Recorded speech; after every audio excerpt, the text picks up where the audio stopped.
¿Cuántos? Una tanda y volvemos. ¿Cuántos besos de teleteatro? ¿Cuántos goles?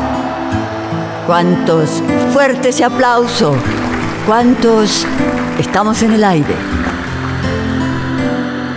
Fue LR3 Radio Belgrano Televisión, fue Canal 7, fue LS82 Televisión, fue el viejo Canal 7, Argentina Televisora Color y ATC a secas. Fue Ahora También Competimos, ATC Sociedad Anónima y ATC Residual. Ahora es la televisión pública.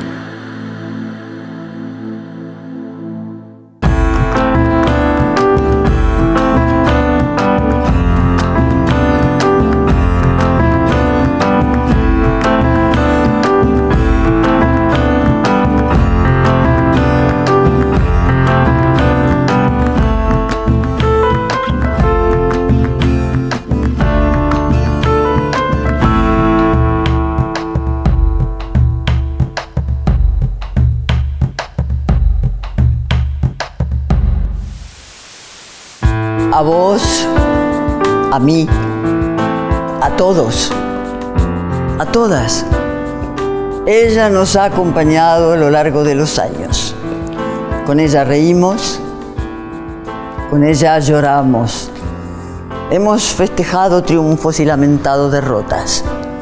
Muchas veces su voz nos ha acompañado de fondo. Estaba ahí, aunque no le prestáramos mucha atención. Es verdad, todo está cambiando. Ahora hay otras voces, otras imágenes, en dispositivos más pequeños que hasta se pueden trasladar. Pero ella está, sigue estando ahí. Es la televisión. Cuando llegó la televisión, es como que a todos, éramos 5 integrantes de familia, mi abuela 6, nos cambió la vida. El primer sueldo que tuve, le compré a mi mamá un Admiral que me costó 750 pesos, que era todo lo que ganaba en un mes. Doña Juana tenía televisión, invitaba a sus vecinos o a sus familiares a ver tal o cual programa o a ver televisión, a ver qué era ver televisión. Lo que papá veía siempre era a Cacho Fontana, chicos. Odol Pregunta, ¿se acuerdan? Yo me arrodillaba frente al televisor y le pedía a Dios que me pasara un dibujito. Pasaban uno a cada hora, cada media hora, y yo rezaba, por favor, que me pases un dibujito. La televisión pública, nuestro canal de bandera, genera ideas y debates. ¿Es estatal o gubernamental? ¿Es comercial o cultural? ¿Es educativa o de entretenimiento? ¿Depende del rating o no necesita de las mediciones? Lo concreto es que la televisión pública es el primer canal de la Argentina. LR1 Radio El Mundo de Buenos Aires, con sus ondas. En 1951, la radio es la reina indiscutida de los medios de comunicación. Hace ya 30 años que el entretenimiento, la información, el deporte y las estrellas más queridas se encuentran allí. El maravilloso invento que abre nuevos rumbos al progreso. Desde el otro lado del océano llega la noticia de una nueva tecnología, donde todo es imagen y el oyente se transforma en espectador. Llega la televisión. Se hablaba del advenimiento de la televisión y nadie sabía lo que era. La canción decía: la televisión pronto llegará y tú me verás y yo te veré. Una canción tropical, ¿viste? La televisión pronto llegará y yo te cantaré y tú me verás. Evita tiene una carrera muy grande en los medios radiales y ella percibía mucho la importancia de los medios, más que Perón, que de golpe tenía una visión política más clásica por ahí. Eva Perón le dijo a Yankelevich que sí, que avanzara con la televisión, pero ella quería que se televisara el acto del 17 de octubre.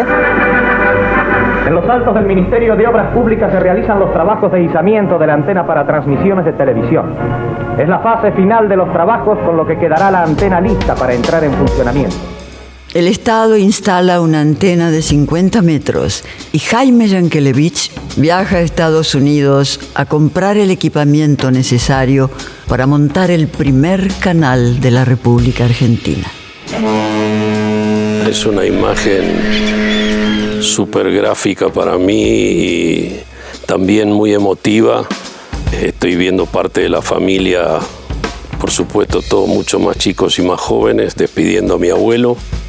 Cuando se enfermó mi tío Miguel, que era el hijo más chico de mi abuelo, y falleció en la operación con 18 años, mi abuelo se prometió hacer el intento de traer la televisión a la Argentina. Mi abuelo se enfermó de cáncer. Esto creo que es lo que no se sabe de esta historia. A él le quedaba poco de vida y él lo sabía. Y se apuró a venir a buscar los equipos para cumplir esa promesa que hizo cuando falleció su hijo. Llega al puerto de Buenos Aires el primer móvil de exteriores. El 17 de octubre de 1951, el propio Jaime Yankelevich empuña una de las cámaras ubicadas en el edificio del Banco Nación y desde allí enfoca al balcón de la Casa Rosada.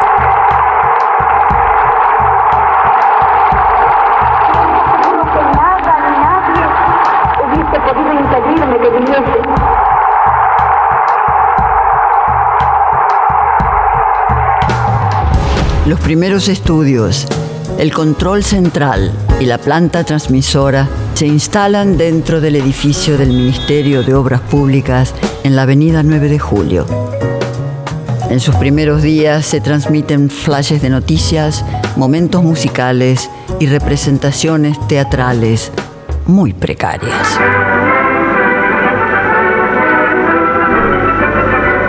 Hasta los años 60 no hubo videotape, o sea, no hubo posibilidad de grabar esas imágenes. Entonces, todo lo que se hizo en televisión en esos años no se sabe.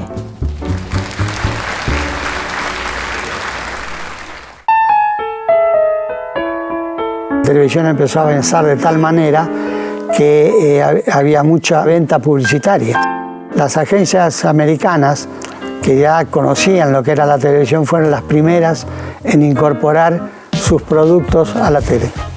Esmalte facial nacarado Gladys, la última conquista de la cosmética americana. También dirán, ¡qué rico!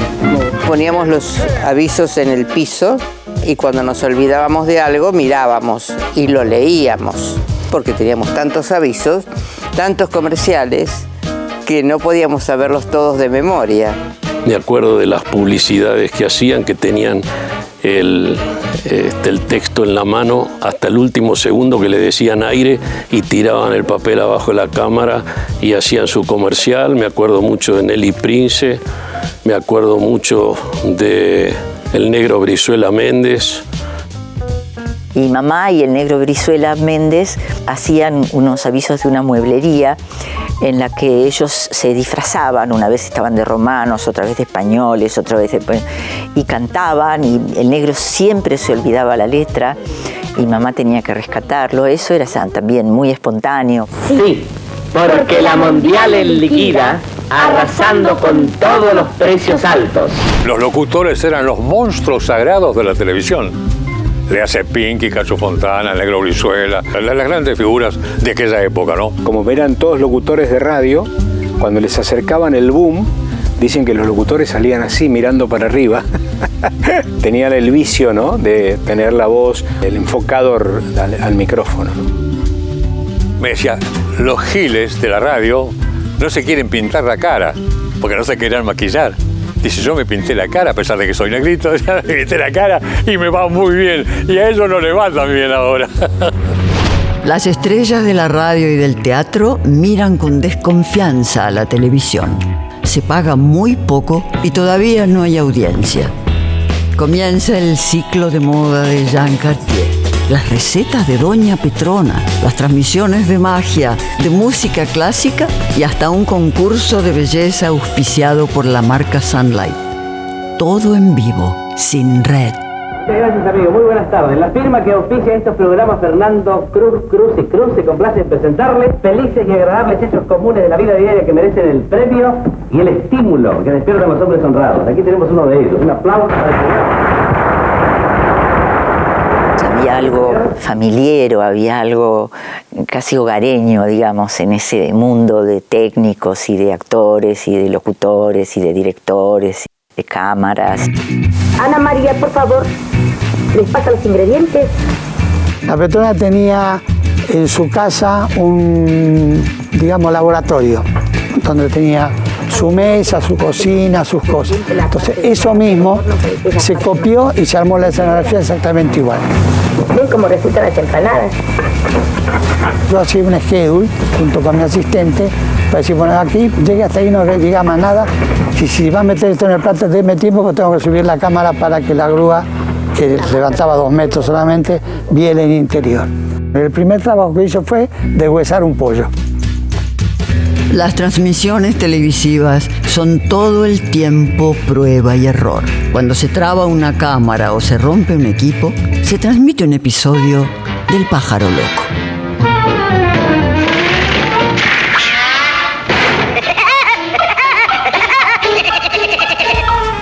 Este canal se hizo todo a pulmón. Yo llegué a hacer hasta 15 programas en una semana, en vivo. Llega el deporte a la pantalla. Odol auspicia las carreras desde el autódromo y se transmite el primer partido de fútbol, San Lorenzo versus River, que empatan en un gol.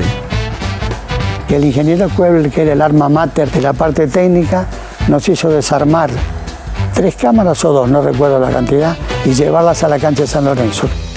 Salimos al aire a las 6 de la tarde. Esa fue la primera vez que no había móvil, después llegó el móvil. No recuerdo haber visto imágenes de ese partido, pero sí recuerdo, después de haber revisado muchas imágenes, partidos que no llegaron a ser televisados, porque en realidad las cámaras se ubicaban a través de los fotógrafos, que eran sus portadores, detrás de los arcos, en el mismo nivel. Es decir, no se tomaban imágenes desde arriba porque no había forma de entregar detalles tomando imágenes desde arriba. El canal se instala en el edificio de Radio Belgrano en Ayacucho y Posadas. Su auditorio se convierte en el estudio principal.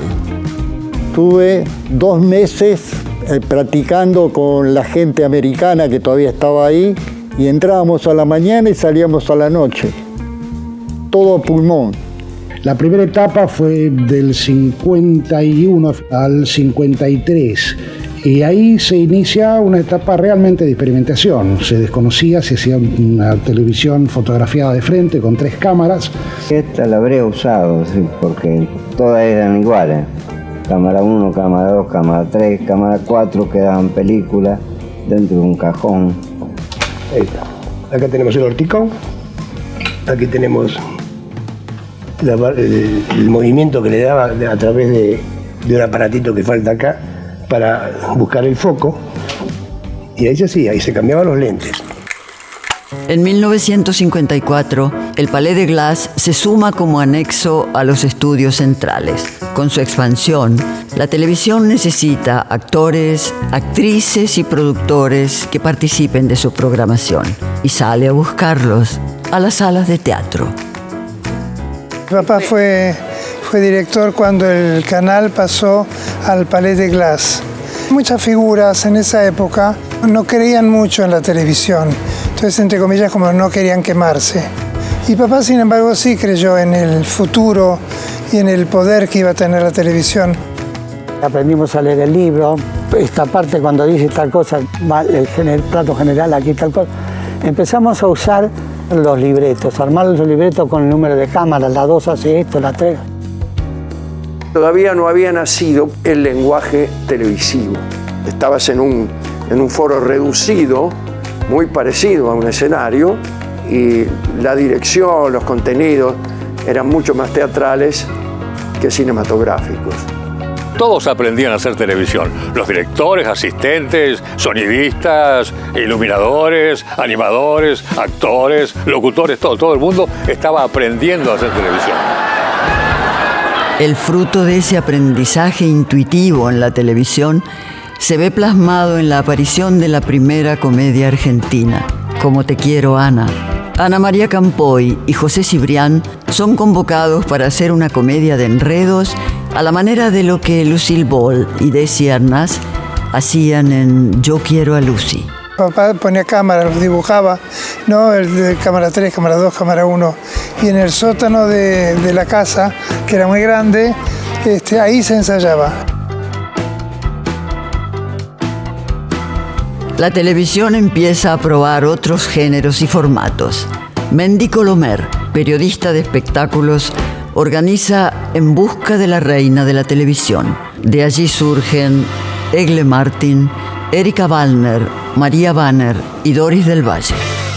Que luchan por la posición de la corona y el premio que consistirá en un contrato cinematográfico. En 1954, un consagrado de la radio, Tito Martínez del Vox, produjo el primer noticiero que el público bautizó como telenoticioso. Su conductor era Carlos D'Agostino. Tenía a Mane Bernardo y Sara Bianchi, que eran dos titiriteras, habían armado un títere y un perrito se llamaba Nietzsche, para que el perro dijera algunas cosas que eran un poco duras de decir para Carlos D'Agostino, que era el que la conducía.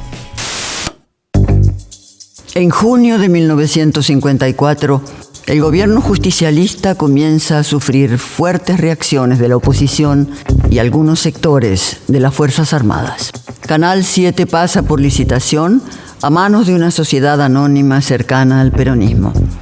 A cargo de la programación asumen la presentadora y productora Blackie y el director teatral Cecilio Madanes.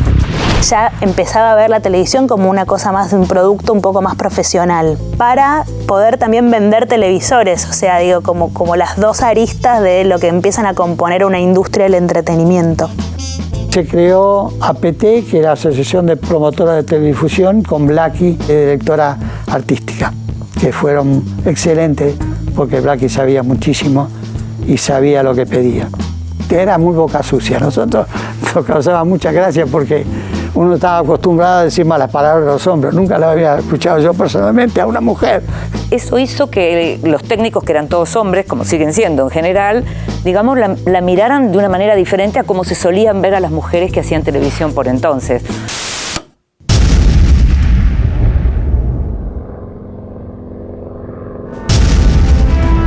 El 16 de junio de 1955, aviones de la Marina bombardean la Casa Rosada con el objetivo de derrocar al gobierno justicialista.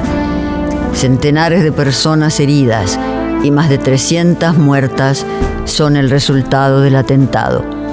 Pero no consiguieron matar a Perón, quien logró mantener el poder 3 meses más en circunstancias muy adversas.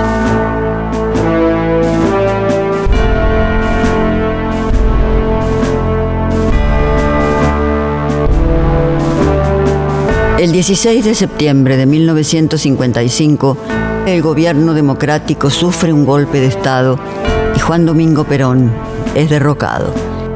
El 1 de octubre del mismo año, y por decreto, se declaran nulas las licitaciones de radiodifusión realizadas por el gobierno peronista.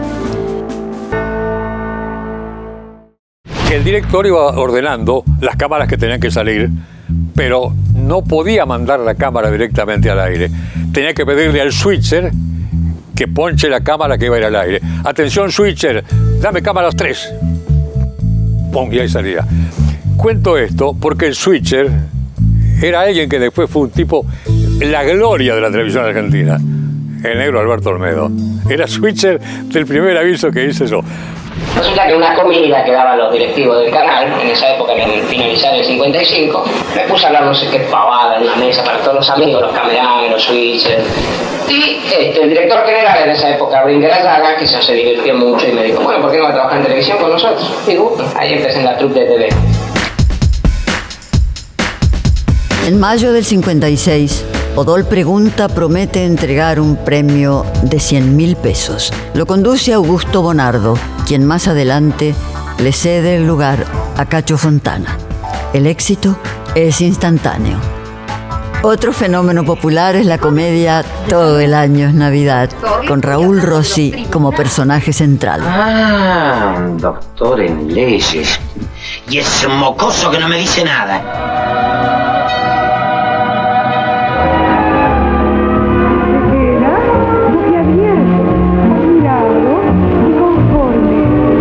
La primera locutora que era televisiva, que no venía a la radio, fue Pinky. Y la televisión en vivo, no existía el videotape. Entonces yo presentaba todos los grandes programas a las 9 de la noche, a las 10 de la noche, o los presentaba o hacía los avisos comerciales o hacía entrevistas todos los días. O tenía avisos, entre 9 y 11 tenía todas las marcas grandes. Yo a ella en casa no tengo la noción de haberla visto jamás. Cuando yo tuve noción de las cosas que pasaban y eso, ya fue con una Pinky estrella. Los años 50 fueron la época de oro del cine de los teléfonos blancos y las grandes estrellas. La televisión pública, acompañando a esos éxitos, produjo ficciones que el público consumía con devoción. Las casas que tenían una tele se llenaban de parientes, vecinos, vecinas, y en las confiterías que tenían un televisor, la gente miraba la pantalla en absoluto silencio, como si de verdad estuvieran en una sala de teatro. Es el día de hoy que a mí la gente me recuerda cosas que yo no me acuerdo. Programas que realmente fueron tantos que digo, me dice, ¿se acuerda aquel programa que hizo? Ah, digo yo, me dice, porque yo lo veía con mi abuelita, porque a mi abuela le gustaba no sé qué. Entonces nos cuentan parte de su vida el público. Lo que ellos estaban viviendo mientras nos veían a nosotros. Era una invasión que hicimos a las casas del público. Y eso no tiene precio, es maravilloso. Al final de 1956, más de 100.000 familias compran un televisor. Tener tele era un signo de prestigio social. Hay un desarrollo industrial así de fabricar televisores, fabricar componentes, instalar las antenas, todo eso. Y también está muy fuerte el negocio de la reparación, porque los aparatos generalmente andaban más o menos. En 1957, el gobierno de Aramburu convoca a concurso público para la adjudicación de 10 licencias de televisión abierta para Capital y las provincias. Esta decisión política abre la puerta a la actividad privada. Aunque la ley prohíbe la participación de capitales extranjeros, los canales cierran acuerdos con cadenas norteamericanas y crean productoras que trabajan cautivas de cada canal.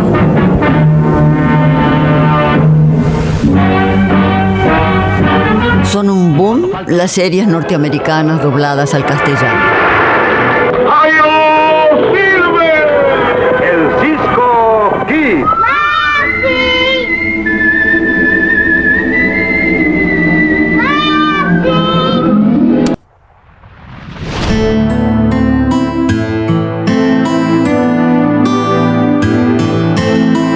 El 1 de mayo de 1958 asume Arturo Frondizi, primer presidente electo desde el derrocamiento de Juan Domingo Perón.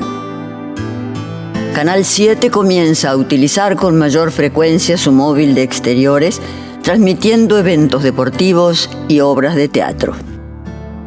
Cuando llegó el móvil fue un poco mal visto porque se creía que iba a sacar trabajo al teatro, al cine. El Mundial de Suecia es el primero en ser transmitido en 63 países, incluyendo la Argentina. La televisión envía periodistas deportivos a cubrirlo, pero debido al retraso de la llegada del material que viene en avión, la radio es quien cuenta el minuto a minuto en tiempo real. 1958, en Suecia. Un milagro. No existía satélite, por supuesto, no había forma de transmitirlo, salvo con el envío de videos, de tapes, que llegaban ligeramente atrasados, de acuerdo a las demoras de los aviones, y que después se reproducían imágenes aquí. Teatra ha sido creada para promover y estimular el enaltecimiento de la actividad de televisión y radiotelefonía.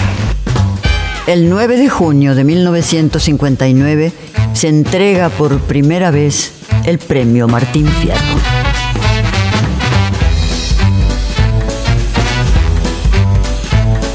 Vos sabés que el primer Martín Fierro era una obra realizada por Perlotti. Vos no sabés lo que pesaba ese Martín Fierro. Estar parados en el escenario con ese socotroco así grande, que pesaba como 20 kilos o más.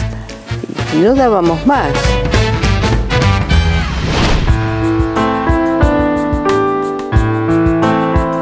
Recordar a nuestros pioneros, a la gente que hizo tanto, siempre es maravilloso, capaz que porque me toca tan de cerca, por mi abuelo, por don Jaime, pero vale la pena, o sea, hicieron muchos locutores, conductores, actores, autores, directores, cámaras, hicieron la tele. Hasta te diría, no me parece tanto, 70 años de la televisión. Sí, me parece hasta que es bastante joven. En su década inaugural, la televisión pública desarrolló la mayoría de los formatos y géneros que aún vemos en las pantallas. Aquí se aprendió trabajando y probando, porque no existían lugares de formación. Fue el puntapié inicial de una industria que primero ocupó a un puñado de personas y después se convirtió en una fábrica de programas. En la próxima década, la televisión pública no solo será plagiada en sus ideas, sino que también perderá personal técnico calificado y grandes figuras migrarán a los canales privados. La televisión pública ya no estará sola y deberá competir para atrapar el interés de la audiencia. Esto es Aire, una historia de la televisión.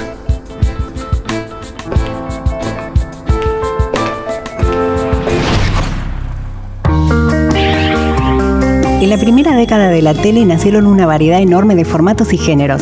Había teleteatros de suspenso, de la sonrisa, del romance, de aventuras y el recordado teleteatro a la hora del té. También historias de jóvenes y su novela semanal.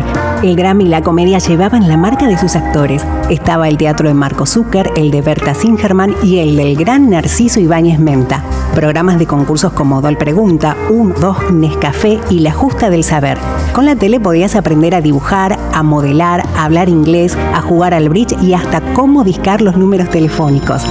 La risa y el humor se encontraba en Tropicana Club, Petit Café, Telesolfas, el show de Andy Russell, la revista Dislocada o en los programas de Pablo Palitos, de Don Pelele, La Familia Gesa o de los 5 grandes del buen humor. Y el fútbol estrenó pantalla con un River San Lorenzo. Hagan cola con Refrescola. ¿Quiénes no pasaron por estos míticos estudios? Los hermanos Ábalos se disputaban el público con los chalchaleros, Salgán con Piazzolla, Chupanqui con Guaraní. También se lucieron el querido Eddie Pequenino y el cantante de los 100 barrios porteños, Alberto Castillo. Muchos fueron los artistas, programas y espectáculos que pasaron por esta pantalla y serían muchos otros los que vendrían después.